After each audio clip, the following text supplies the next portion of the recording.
Subscribe करें और देखें एक दिल दहला देने वाली हॉरर स्टोरी।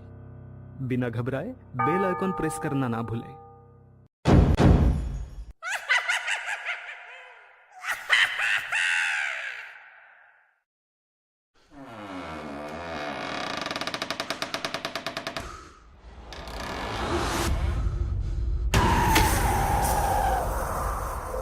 इस कहानी के लेखक है ज्ञान तिवारी। इंसान अक्सर अपनी भागदौड़ भरी जिंदगी से थोड़ा वक्त चुराकर खुद अपने लिए कहीं जीने के लिए चल देता है। अक्सर लोग किसी हिल स्टेशन को ही अपनी पहली पसंद में लाते हैं, जहां वो अपने परिवार के साथ जाए और सुकून के कुछ पल बिताए। बस एक अकेले शशांक को लग रहा था कि वो अपने काम की जगह से निकला तो दूसरे काम की जगह पर आ गया, पर कभी कभी दूसरी जगह उसके लिए मुसीबत भी बन सकती है।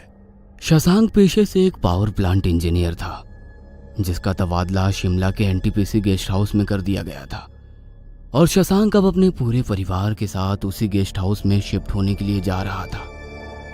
गाड़ी घनी वादियों से होते हुए एक सुनसान रास्ते पर रुक जाती है। क्या हुआ शशांक? मुझे ऐसा लगता है नम्रता, जैसे मैं रास्ता भटक गया हूँ। शशांक अपने फोन का जीपीएस ऑन करता है, पर नेटवर्क ना होने की वजह से जीपीएस काम नहीं करता। शशांक गाड़ी से उतरकर आगे जा रहे रास्ते को गौर से देखने लगता है। दूर दूर तक उसे कोई नजर नहीं आता है, तो वो गाड़ी में वापस बैठकर गाड़ी को पीछे करने लगता है। जब शशांक गाड़ी पीछे कर रहा होता है तो साइड मिरर से उसे एक बूढ़ा आदमी आगे की ओर आता हुआ दिखाई देता है। शशांक गाड़ी का शीशा खोलकर उसे रोकने का इशारा करता है। वो आदमी उनकी गाड़ी के पास आकर रुकता है। क्या हुआ बाबूजी, मुझे रोकने की कोई खास वजह?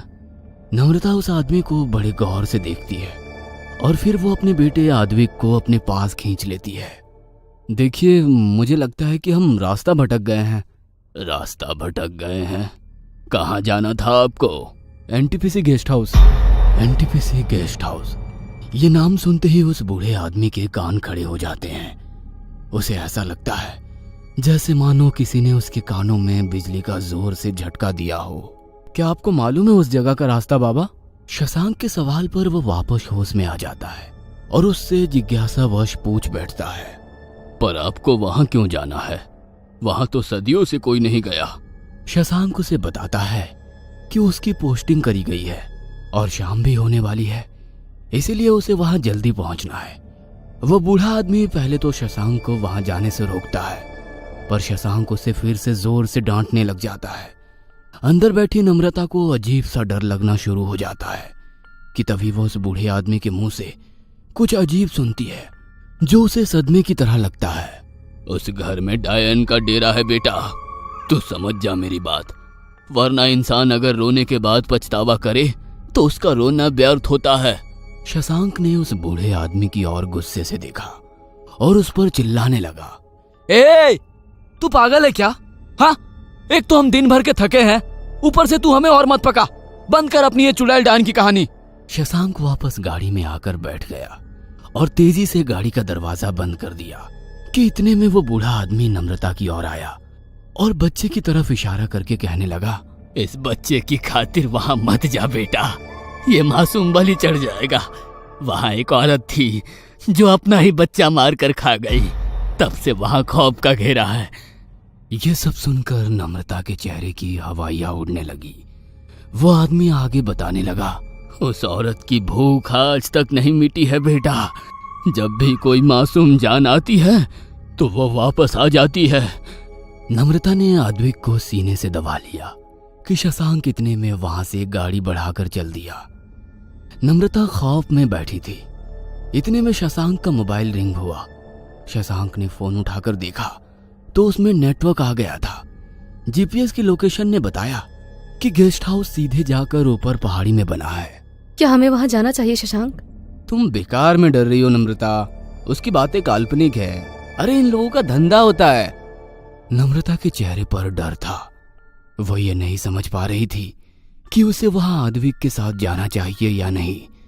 कहीं उस बूढ़े आदमी की बातों में सच्चाई तो नहीं थी।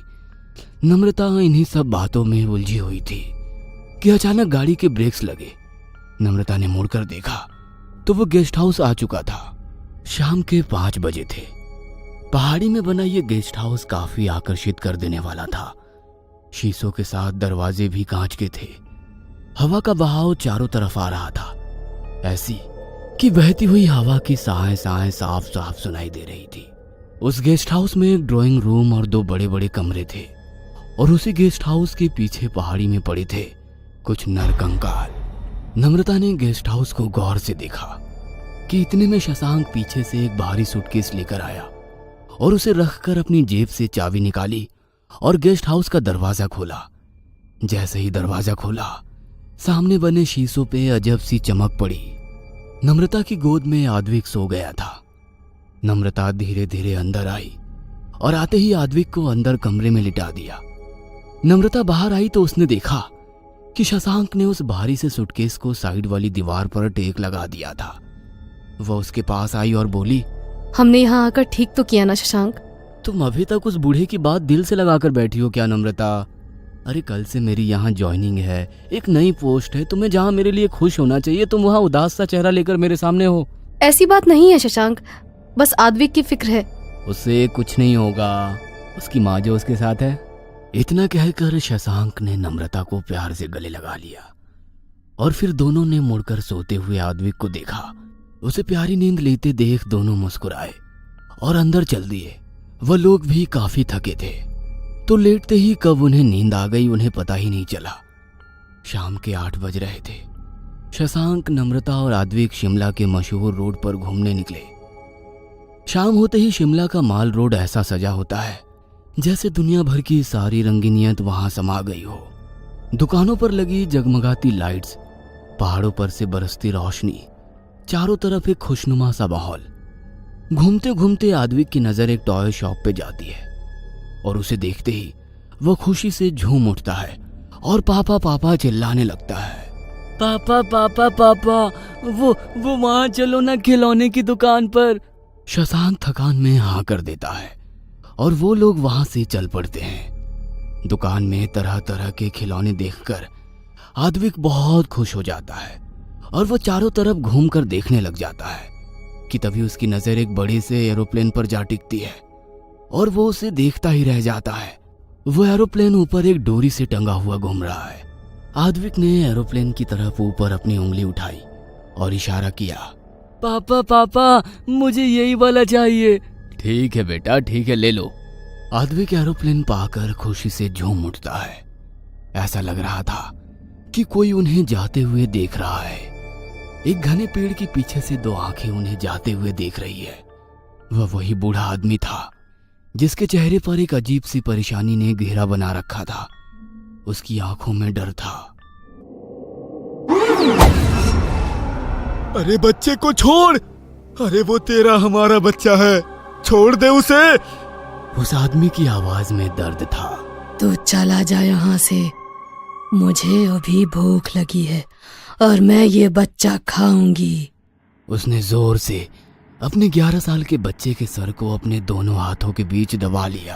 अरे अरे तू पागल हो गई है क्या? कोई भला अपने बच्चे के साथ ऐसा करता है क्या? हा?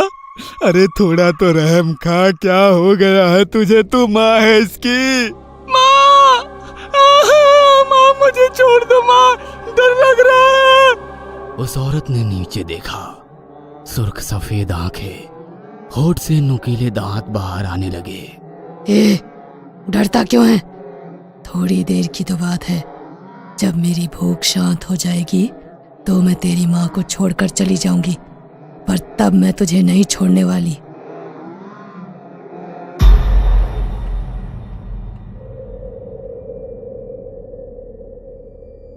उस बूढ़े आदमी की आंखों में एक अलग ही खौफ था, उसी 35 साल पहले हुई घटना का।